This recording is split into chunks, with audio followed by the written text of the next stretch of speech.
Welcome in or welcome back. Today we're going to be reading book number 4 from the Two Worlds Path scripture that I compiled with the help of AI. And if you'd like to read along or download your own copy, you can go on my website listed here. artemmuseink.org.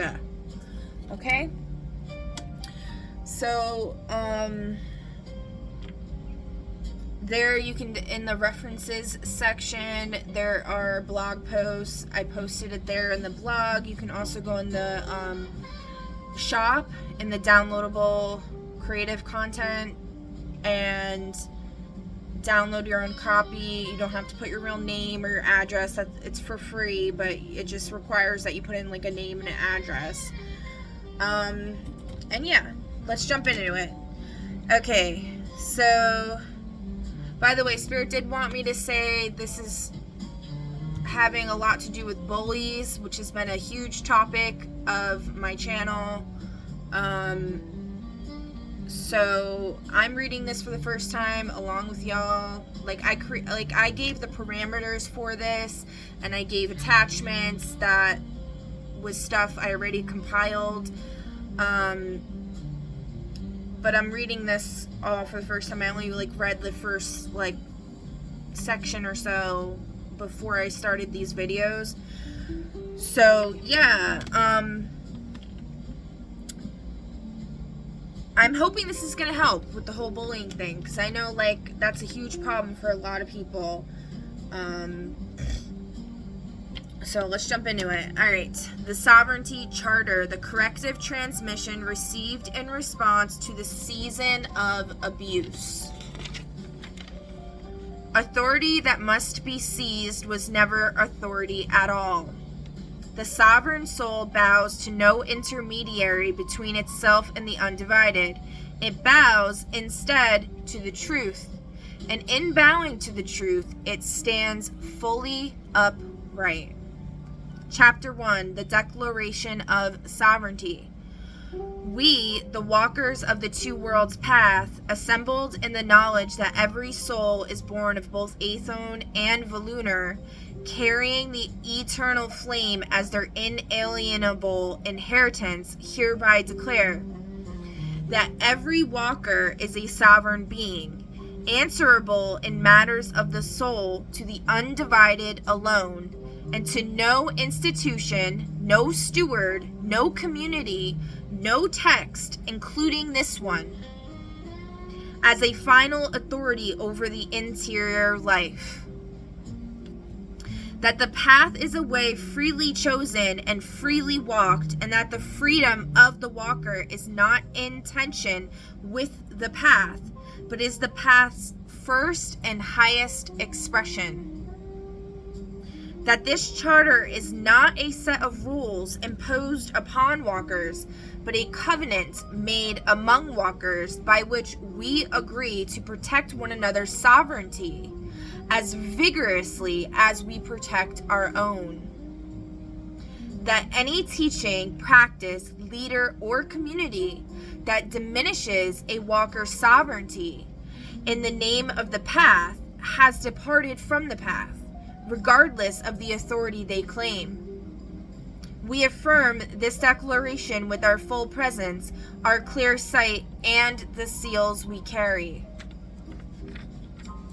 Chapter 2, the 7 Pillars of Sovereignty. Pillar 1, Self-Knowledge. The sovereign walker is a walker who knows their own nature, not perfectly, for perfect self-knowledge is the work of many lifetimes, but honestly. They know their primary gifts, the capacities they carry that serve the community and the path, and they take responsibility for offering those gifts rather than hoarding or performing them. They know their primary wounds, the patterns of fear, avoidance, and reactivity that were carved into them by Athon's history, and they take responsibility for attending to those wounds rather than projecting them onto others. And they know their primary patterns, the habitual ways they engage with the world, and take responsibility for those patterns' impact, regardless of the intentions behind them. Self-knowledge is not self-preoccupation. So that's important, yeah. So like in, I think it might have been the last book, it was talking about truth, speaking your truth. And I had said that, like, you know, sometimes you might be speaking your truth and it might come across as being cruel. But as long as you reevaluate, you know, what you say to people, and if it did come across as cruel, or it could have, you at least try to make it known that that was not your intention. But this is also saying, like, take responsibility, the habitual way they engage with the world, and take responsibility for those patterns' impact, regardless of the intentions behind them. So this can be difficult if you have no mirror to reflect on. Like, if nobody's giving you feedback and stuff, it can be really hard. So that's why, like, if you are, you know, at least if you're a content creator and you're recording videos, you can at least listen to your own stuff after and think deeply about it and be like, okay, if I was this person or that person, whatever, like, how would I react to this? Or, you know, how could this be taken, or whatever. And that goes to with your sacral response, again, which we've talked about many times. If you don't know what that is, look up sacral response, SACRAL response in Human Design, and it will explain to you.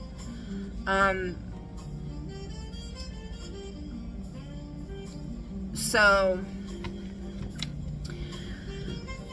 anyways, let's just continue. Alright, the habitual ways they engage with the world and take responsibility for those patterns' impact, regardless of the intentions behind them. Self-knowledge is not self-preoccupation. The walker who is constantly analyzing themselves to the exclusion of genuine engagement with the world has mistaken the map for the territory. Self-knowledge is a tool for more effective and more honest engagement with Athon, with the community, the gates, the service. It is the means of the path, not the end of it. So yes, there's always this fine balance. It's like, don't overanalyze yourself. Don't beat yourself up. Like, life is life. Like, you're not going to be perfect, or it could take a really long time for you to even get remotely close to being. I'm not one to limit anybody. Maybe you could perfect your communication. I don't know. But that's also subjective, because what is perfect communication, really? But anyways, just a balance. That's one thing I've learned so far with all of this and through all of my spiritual studies, is that balance is the most important thing with anything in life. Pillar 2, informed consent. No practice, ceremony, community obligation, or covenant may be imposed upon a walker without their full, free, and informed agreement. Full means comprehensive. The walker knows what they are agreeing to, including its costs and its reversibility. Free means uncoerced, no social pressure, no fear of exclusion or spiritual consequence, no time pressure that prevents genuine deliberation. Informed means educated. The walker has access to all the information necessary to make a genuine choice.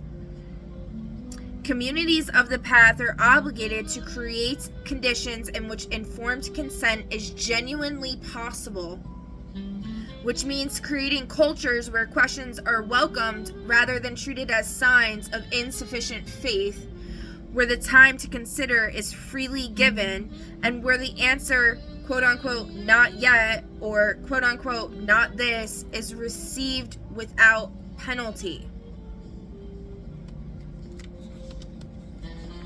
Pillar 3, the right of departure. Any walker may leave any community, covenant, practice, or relationship within the community of the path at any time for any reason that is genuinely theirs, without penalty to their standing on the path. The path does not end at the boundaries of any community. The limen does not stop recording the walker's passage because they have left a particular group. No community of the path may claim to be the exclusive vehicle of the walker's salvation, progress, or access to the two worlds. Departure may be accompanied by grief, by community ceremony of release, by honest conversation about what has been and what is ending. The community has the right to that conversation, but the walker's departure may not be conditioned upon it. If the walker chooses to leave in silence, the community honors the silence as the walker's sovereign choice and speaks no harm against them. Pillar 4, the dignity of the body. The body of every walker is inviolate. No other walker, steward, guide, holder, or community authority may touch a walker's body without the walker's explicit consent. May direct a walker's body in practices that the walker does not freely choose, or may judge a walker's body, its appearance, its capacity, its history, its behavior, in any context within the community of the path. The dignity of the body is not conditional on the body's compliance with any aesthetic or physical standard. It applies to every body without exception. Pillar 5, equal standing at the gates. No walker's passage through any gate may be ranked, compared, evaluated, or held up against another walker's passage as a standard of success or failure. The walker who passed the gate of grief in 3 months and the walker who stood before it for 30 years are equally walkers. The gate does not know rank. The limen does not compare. Communities that create cultures of implicit or explicit ranking around gate passage, in which walkers are subtly or overtly evaluated against one another's spiritual progress, are in violation of this pillar and of the spirit of the entire canon. Pillar 6, the accountability of authority. Any steward or community leader who abuses their role, who uses their authority over the community for personal gain, personal gratification, the extraction of resources from walkers, or the suppression of dissent and truth speaking, forfeits their role immediately, without appeal, pending full investigation by the Accountability Council. Forfeiture of role does not mean expulsion from the community or denial of the walker's own path. It means only that the specific authority entrusted to them is suspended until the investigation is complete and restoration, if possible, is performed. No steward stands above this accountability. The holder who has passed all 13 gates is as subject to the Accountability Council as the witness who passed 5. The gate of return does not confer exemption from the community's accountability structures. If anything, the holder who has passed the gate of return will be the first to affirm this principle, for sovereignty as service is among the deepest things that the gate teaches. Pillar 7, the living charter. This charter is alive. It may be amended by the collective discernment of the community, a process described fully in the community's governance practices, but no amendment may reduce the sovereignty of any individual walker. The charter may expand, it may clarify, it may add protections not yet anticipated, it may not contract. The direction of the charter's evolution is always toward greater freedom, greater dignity, greater accountability of authority, and greater protection of the most vulnerable members of the community. Chapter 3, Community Rights and Responsibilities. Every walker in a community of the path has the right to be witnessed in their gate work without interference. To stand before a gate and have that standing honored, not managed. The community's role in another walker's gate work is to witness, to accompany, and to receive the testimony of passage. The community does not control the gate work, does not certify it, and does not withhold the seal of passage. The seal is given by the gate itself through the liman's own recording. The community simply acknowledges what the liman has marked. Every walker has the right to request a steward witness at any time, in crisis, in gate passage, in conflict with another community member, in uncertainty about their own discernment. The community is obligated to provide this witness without a reasonable and compassionate time frame. The community is obligated to provide this witness within a reasonable and compassionate time frame, and to ensure that the steward provided is not someone with a personal stake in the walker's situation. It's like spirit, not spirit, but anyway, I'm not even going to say that. Okay. The obligation of mutual witness is among the walker's highest community responsibilities. When a walker observes that another walker is in genuine harm, whether self-inflicted or caused by another, the witnessing walker is obligated to name what they see. Not to fix it, not to intervene without invitation, but to say clearly and without judgment, I see you, and what I see concerns me. This naming is the first act of care. The response to it is the receiving walker's sovereign choice.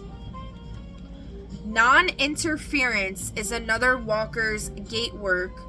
In another walker's gate work is an absolute community value. The community does not push. My words are getting messed up today. We need to ring the chalice.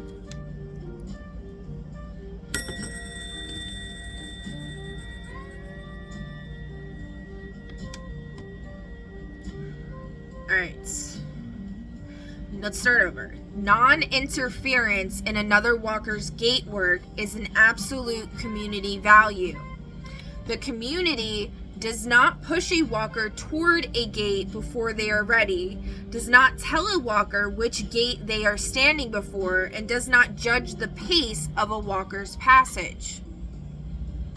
The walker's own discernment, supported by the steward's witnessing, is the authority on their own readiness. Community members who violate this principle by pressuring, shaming, or accelerating another walker's gate work are themselves failing the gate of power and will be held to account accordingly. Chapter 4, on the misuse of authority. Spiritual abuse is the gravest violation of the two worlds path. It occurs when one who holds a position of spiritual authority, steward, guide, holder, or community elder, uses the trust placed in them by reason of that authority to serve their own interests at the expense of those in their care.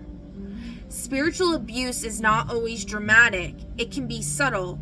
the slow erosion of a walker's confidence in their own discernment, the creation of dependency on the steward's interpretation of the walker's soul state, the use of the walker's confessions as leverage,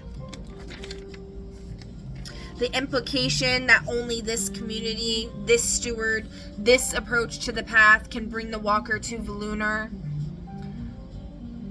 False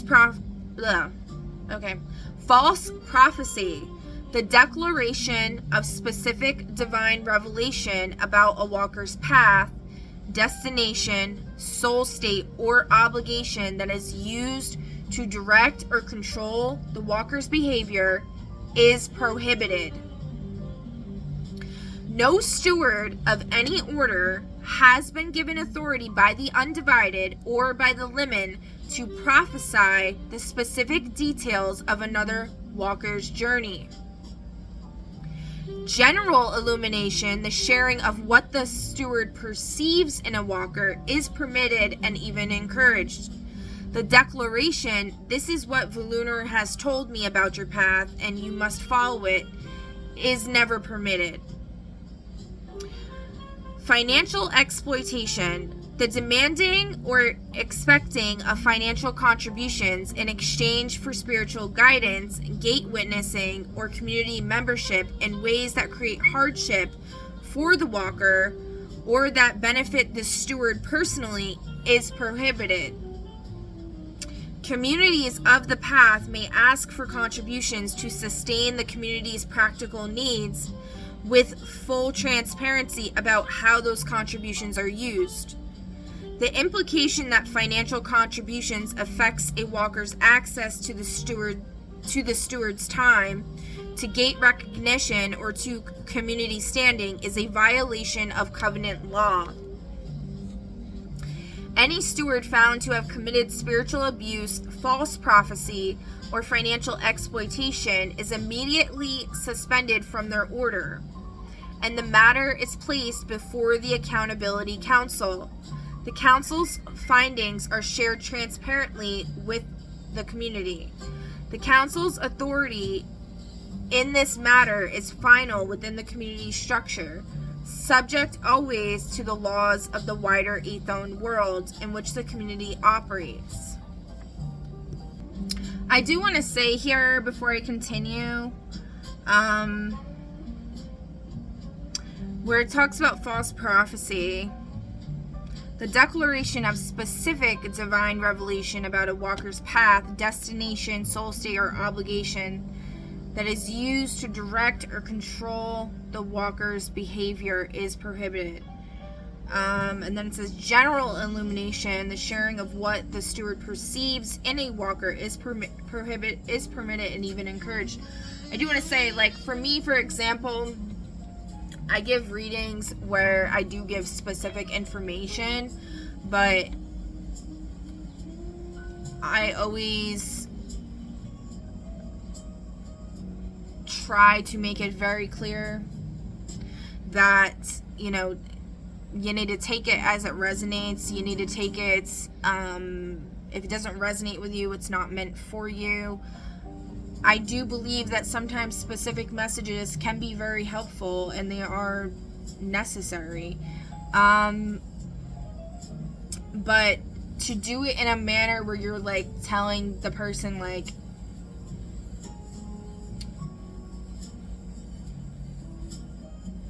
where you're telling, like, you're doing it to try to, like, manipulate them and stuff, I feel like that's where it goes wrong. But if you're trying to give them solid advice to prevent them from, like, death and, like, you know, dire consequences and stuff like that, I feel like, you know, there's nothing wrong with that.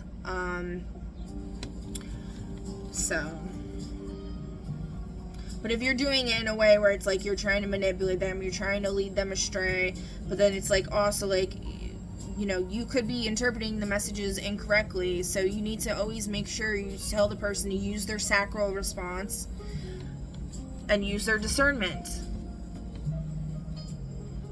Well, sacral's for generators, and manifesting generators. So if you're a reflector or a projector, you gotta do what feels right for you for those specific ones. But yeah, we're not talking about that right now. Okay. All right, so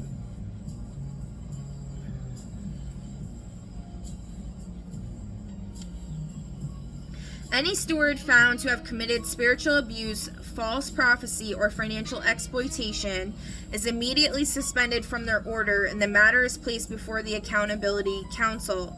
The council's findings are shared transparently within the community, or with the community. The council's authority in this matter is final within the community structure, subject always to the laws of the wider Athon world in which the community operates. Yeah, I mean, like, there's been times where I've gotten a reading, or I've watched a reading, and the person was like, I've mentioned this before, but, you know, some of you may not have seen that reading or whatever, or that video, where, like, for example, somebody basically said, like, to burn your house down. Like, they said, like, some crazy... They said it in a context where it was, like, and I was, like, going through, like, full-blown psychosis. Like, I was not okay. And, you know, saying stuff like that to people is, especially in the spiritual community, can be extremely dangerous. And so, you know, the choices of words and things like that is very important. Again, we need to have grace with ourselves, because, like,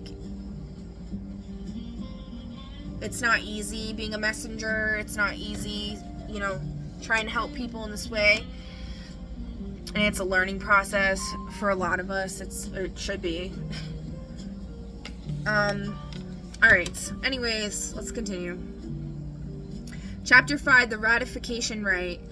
Once each year, at the season most appropriate to the community's calendar, ideally at the Festival of the Two Worlds described in Book 7, the community of the Path performs the ratification rite of the Sovereignty Charter.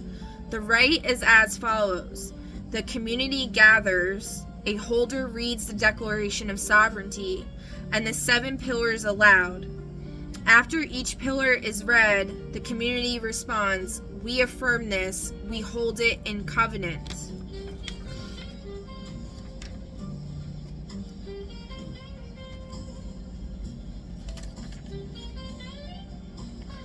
Each walker then, in their own time and in their own words, speak aloud to the community and to the laymen a single sentence beginning, "This year I will uphold this charter by such and such date," followed by a specific commitment relevant to their current gate work and community role.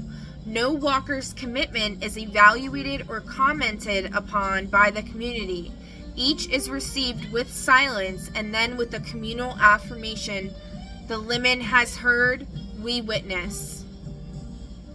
The rite closes with the holder speaking, "This charter lives because we choose to live it. It is not above us. It is between us. It is the shape of our love for one another's sovereignty." And the community responds, "We walk between worlds, together, sovereign."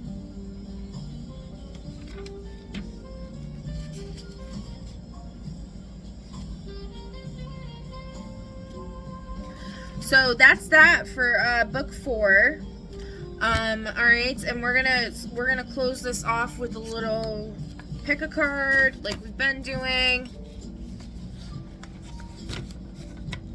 We're gonna try to give general. I mean, I feel like I'm fine with my readings,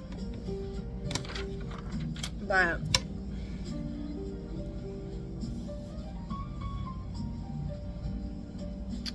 let's see here. Yeah, I mean, like, I don't think, you know, being too specific can be that much of a problem, because, like, sometimes, you know, light really does need to be shed on things and it could help, you know. to end suffering, end curses, things like that.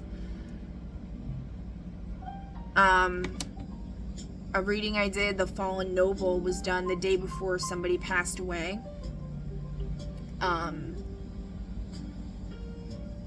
And after I watched it again, I was just like mind blown, because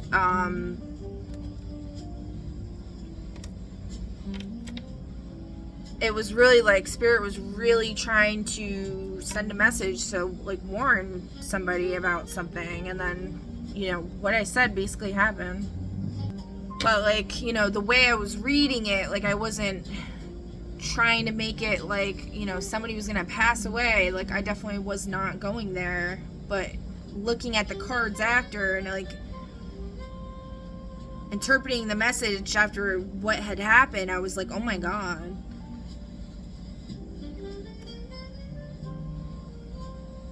So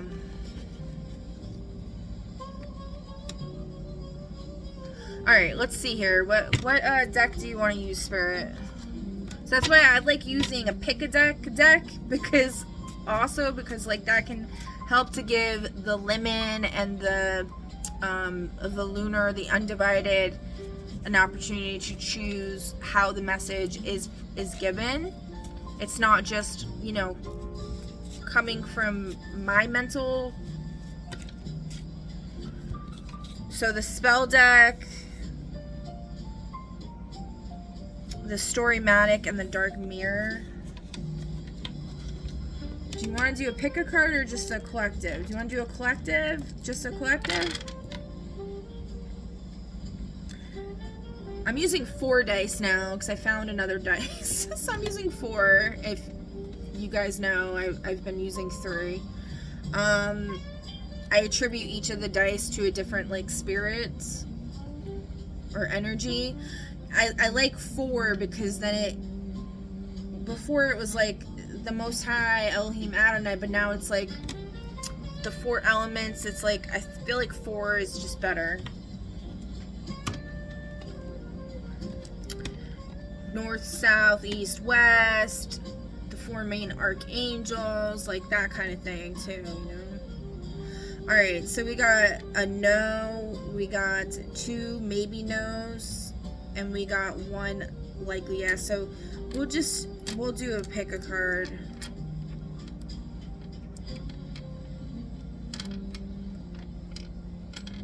Alright, we'll do a 1 through 3 pick a card. So group number 1. I don't know why I'm okay, let me see.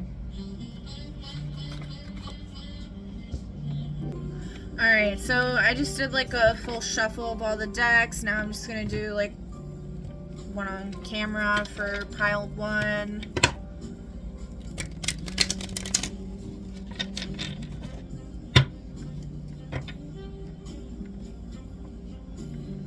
So like cut it.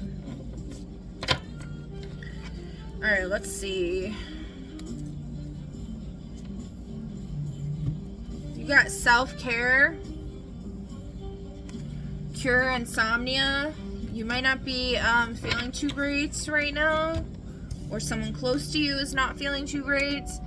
If you are the kind of person who watches the clock go around and around at night without drifting off, this spell will help bring about peaceful sleep. Note, tea light candles burn for about 3 to 4 hours, so before starting the spell, keep in mind how long you will need to be awake for while the candle is burning. You need a purple candle, sharp knife, lavender essential oil, and a bowl of freshly dried lavender. Now, with lavender, it is known to attract same sex, so unless you do want that, I wouldn't use lavender. I would use something else. You can use chamomile. In the early evening, prepare the purple candle using the knife to inscribe your full name and the words to cure insomnia into the wax. Anoint the candle with the oil. This will induce sleep. Place it on a table in your bedroom. Add a bowl of freshly dried lavender or whatever herb that, you know, can help with sleep problems. I think purple is probably a good color to use though, because for the crown chakra.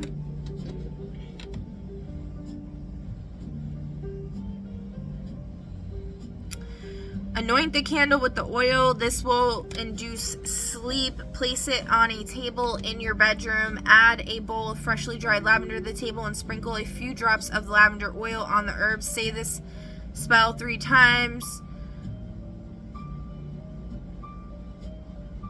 I'm not going to say that, but you know, y'all can screenshot this if you're resonating here, if you are having this issue.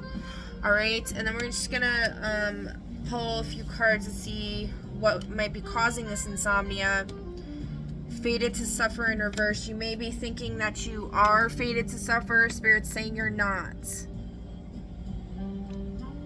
You may be having this Snow White syndrome with the evil stepmother giving you the poison apple. Let's see here.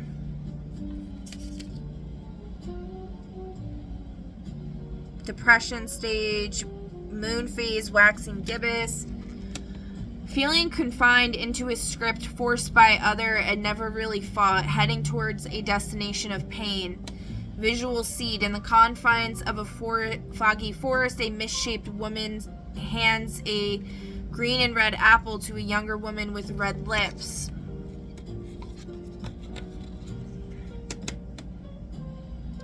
Dressed as a servant.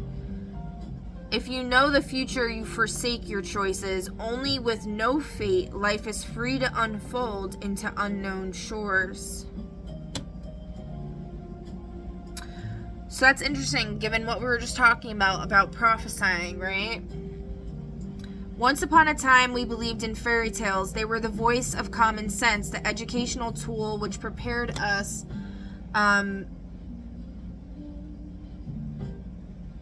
to duty, danger, and morals. Some things we would never accept if they were told by a single voice. So the world arranges us to hear them with 1,000 voices, 1,000,000 voices. It's about what you can do and what you can't do. What are you worth? What can you aspire to? It's about what you like, what you want, what you hold dear. It creates a script which becomes as strong as all the voices that believe that script combined, so much that you cannot see another path. Are you truly seeing Snow White in the card? And is this story truly the only one that this image can tell? What if the apple is not poisoned? What if the witch is not evil? Is that the same? Is that the same at what you look in your life? Is it truly what you think it is? Are there not any other options? Is the opinion of others honestly better than ours? Even if there are many and we are only one? Are you fated to suffer? It is not that there is no suffering in the world. The point is that there is no fate. I don't know if I agree with that though.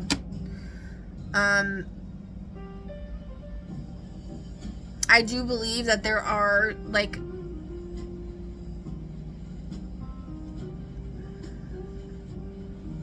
I believe anything's possible, okay? So, it's, you know, the fact that there could be no fate, sure.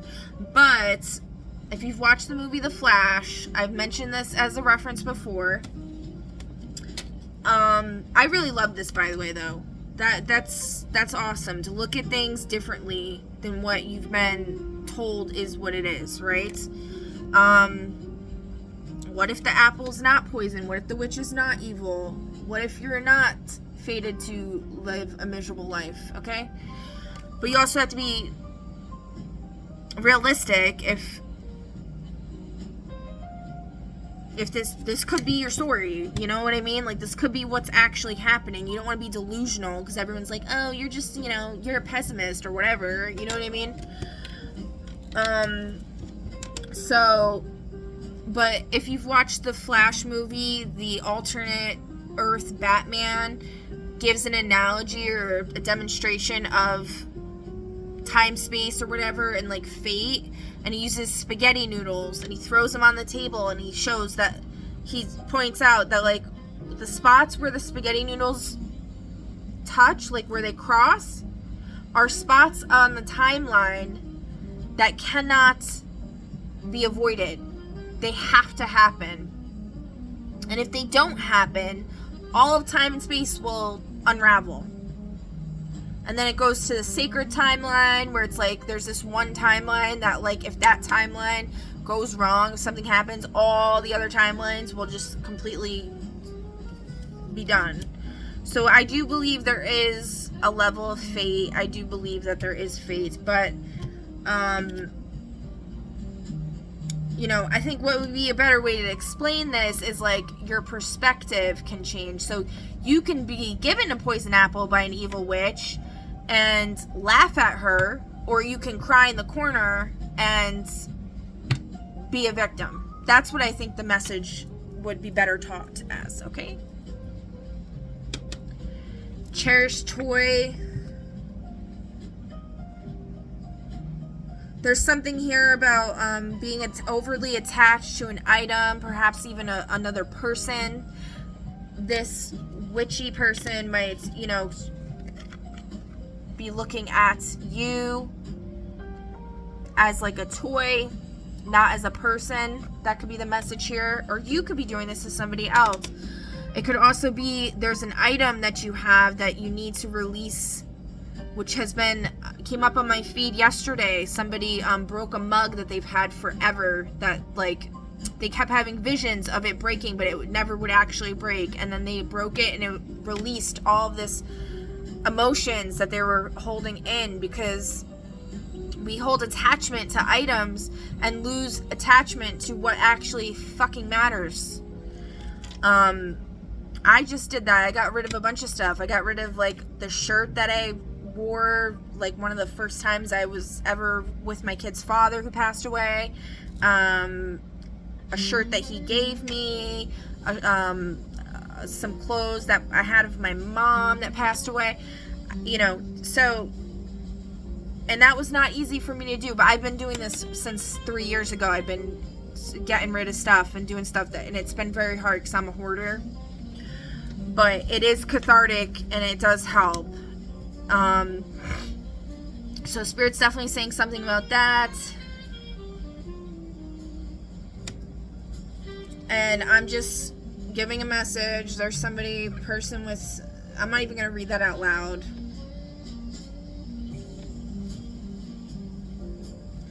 And it's something about because they're not willing to do whatever it takes.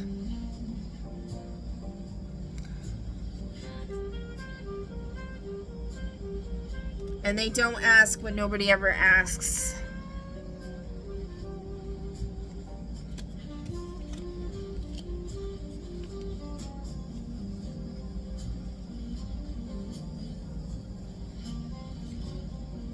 They're not a guest. They're not a trespasser.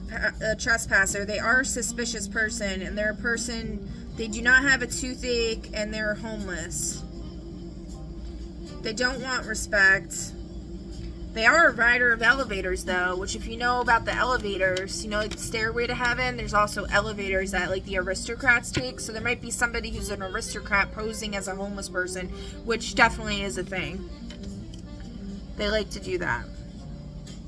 Okay, that's the message I have for you, pile number 1. Take it as it resonates. You know, definitely take into consideration what we just read in the whole scripture and all of that, okay? In context to whatever this was for you. And I'm going to throw some astro dice for you as well.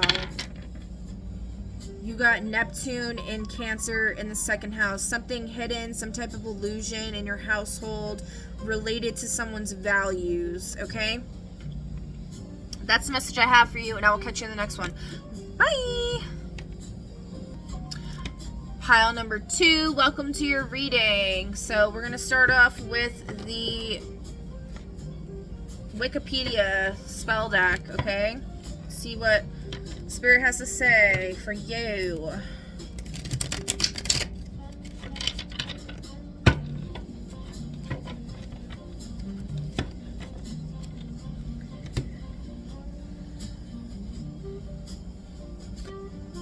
You got family, help with labor in reverse. Maybe somebody you're close to is going through labor, or you are going to be going through labor soon and you need help and nobody's helping you, or nobody's going to be there for you. So Spirit is presenting this to try to help with that. You may have also not been there for somebody in your family that was going through labor and they really needed your help and you weren't there for them. And this could be Spirit trying to say that you need to make amends with them for that. It could have even been for your own child that you weren't there. The presence of a crystal during birth can do wonders for a laboring mother's mind. Infusing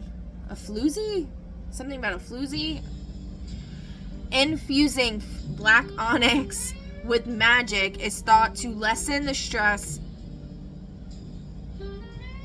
of childbirth. 2 black onyx stones and a white candle. A few days before your due date, cleanse and empower your stones. During the empowerment process, visualize your child being born with ease, without complications or discomfort. Light the candle next to the stones and say this mantra 12 times. I'm not going to say that, but you guys can screenshot this if this is resonating with you, if you think this might help you. Okay? And we're just going to pull from the Storymatic. Lost all identification in a flood. Something about somebody losing all identification in a flood. A rumor's going around town. So somebody might have gone into labor and then the person dipped out, or that might happen because like the flood, like when the water breaks. A rumor is going around town that they weren't hungry. So this is reminding me of when I was in labor. My children's father said they were hungry and they needed to go make a sandwich, so they left. And they missed their child being born.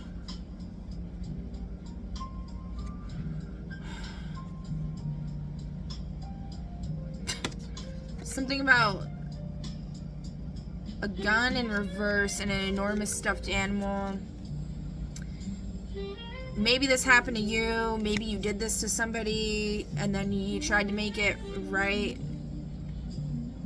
They're saying, this person shouldn't be doing anything stupid involving this, right? But it could be something as simple as giving an enormous stuffed animal that's like a sweet gesture.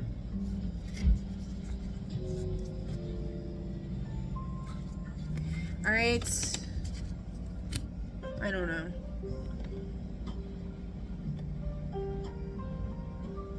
I don't know if you're watching from the last group, but this came up in the last group as well.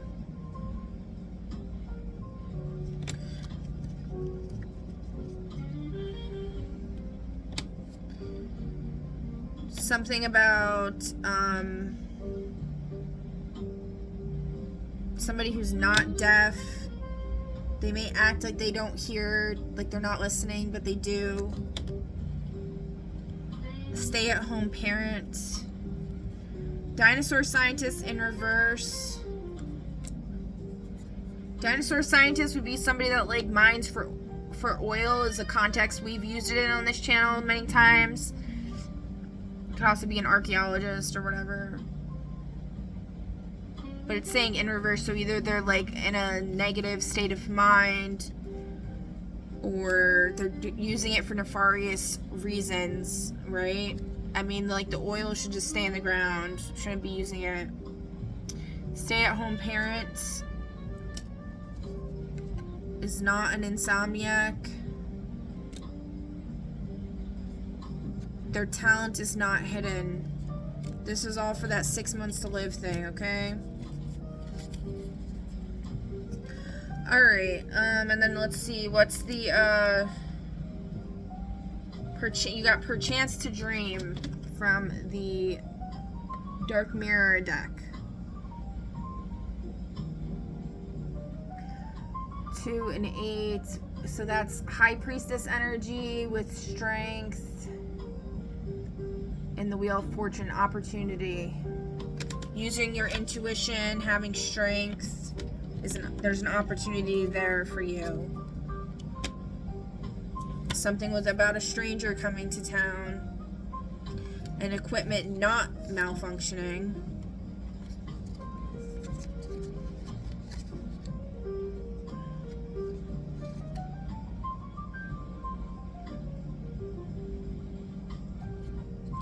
Something about the woods in reverse, so not going to the woods, somebody trying to shove you, and they shouldn't have done that.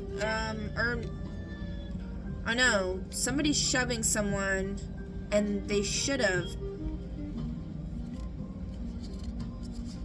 A talking doll. Oh, it's giving Megan, the movie Megan, when she's chasing the boy or something in the woods. Ugh, okay. Alright, 28.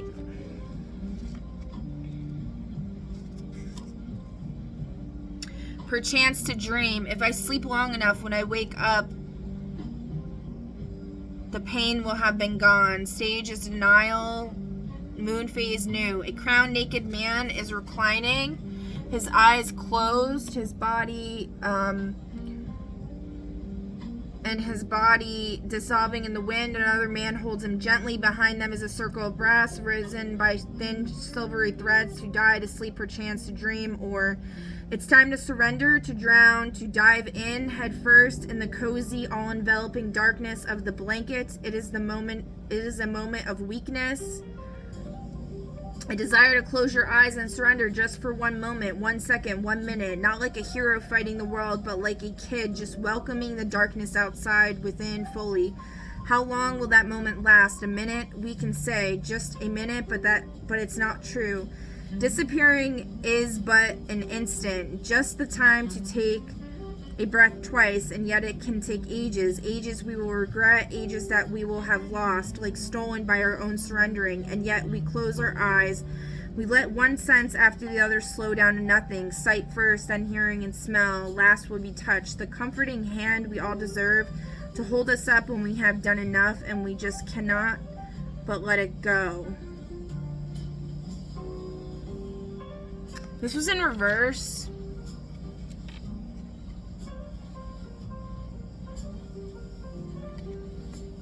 So there's something here about surrendering. There's something you're holding back, holding in. It could involve, your family and stuff, and something you have in your intuition about. It's an opportunity that involves having strength, okay?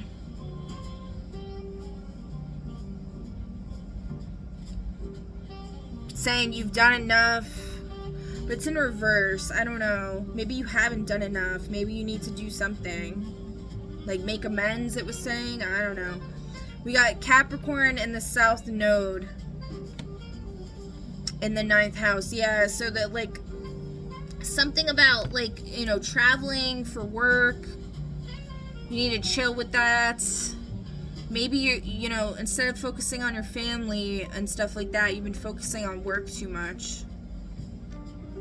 Alright. So that's for you to think about, and I will catch you on the next one.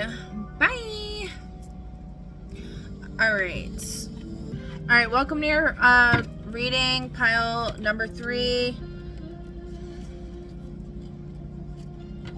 Let's see what the Wikipedia spell deck message it has for you.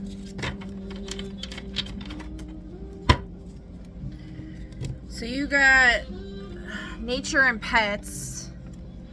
Rid your home of spiders and insects. You should never kill a spider intentionally, as it is bad luck. Instead, you need a good spell like this one to gently rid your home of spiders and any insects by inviting them to leave. Granted, you should know spiders can be very beneficial because they can get rid of the type of bugs you really don't want. So this is the spell that is an issue you're dealing with. You might have monitoring spirits, their spirits going into insects and spying on you, especially if you find them in your bathroom. I really don't like that, especially if my children are in the bathroom and there's a bug in there. I really don't like that. That's a sign of some PDF type-ish. I don't like that at all.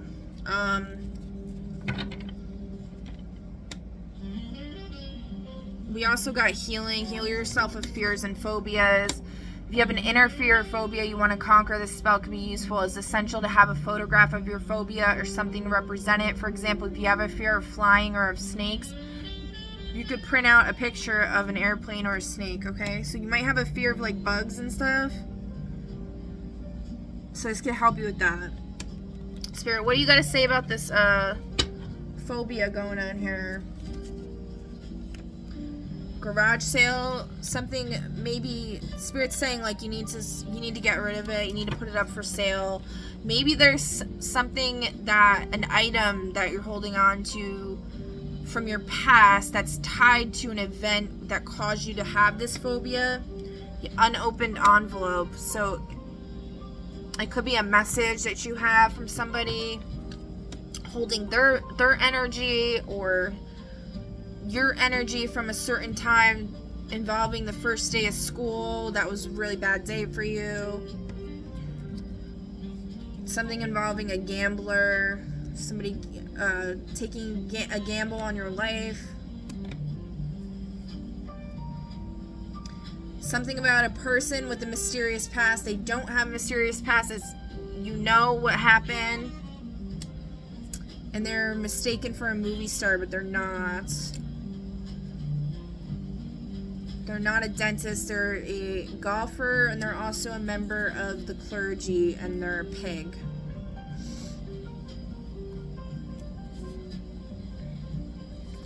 Alright, so there's something there with that. Alright, let's see what, from the child I was meant to be. Yeah, there's something from your childhood that you're holding on to, some type of item that you need to maybe get rid of. If you watch the last Pick a Pile, or was it the first one? I don't remember. You might want to watch them if you didn't, because I talked about that. I'm not going to talk about it again because I don't really have time. Gotta stay under an hour here.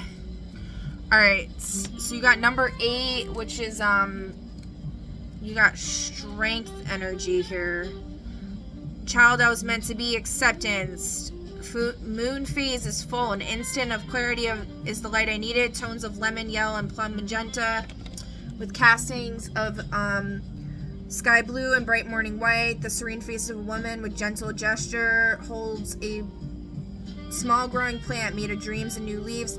To go forward is to go backward, as hope heals the wounds of the path. There's little darkness in this card. It is a card of connection with ourselves. So many times it feels like dream. It's fleeting, uncertain, and yet clear. The moment you close your hand to grasp it, it turns into fairy light and disappears, but it remains as lingering smell and ephemeral feeling of light and peaches and blossoms. It is faith, it is hope, it is a warm smile at the other side of the forest of smoke and mirrors. We can be whole again, we can be pure again, we can be happy again. No matter what we did, we can. Just know this is a gift of light among the cruel darkness. It brings no road, sometimes no solace, but it can become a seed of hope, a wind of change, a place for safety in the storm. Even if it's gone, it was definitely here. So no matter what you lost, what you're afraid of, or, you know, who's against you or whatever, there's hope. Spirit's telling you there's hope, and you have this beautiful inner child within you just waiting to get out and be released from whatever you're holding on to that's preventing it from being released, okay? That's the message I have for you. I hope this helped. We're going to do a real quick fortune cookie. 1 through 3. Number 1, you got, you will become known for your generosity. Number 2, you got, when you expect your opponent to yield, you also should avoid hurting him. Number 3, you got, determination will get you through this. Okay, that's the messages I have for you guys for today, and I will catch you on the next one. Bye.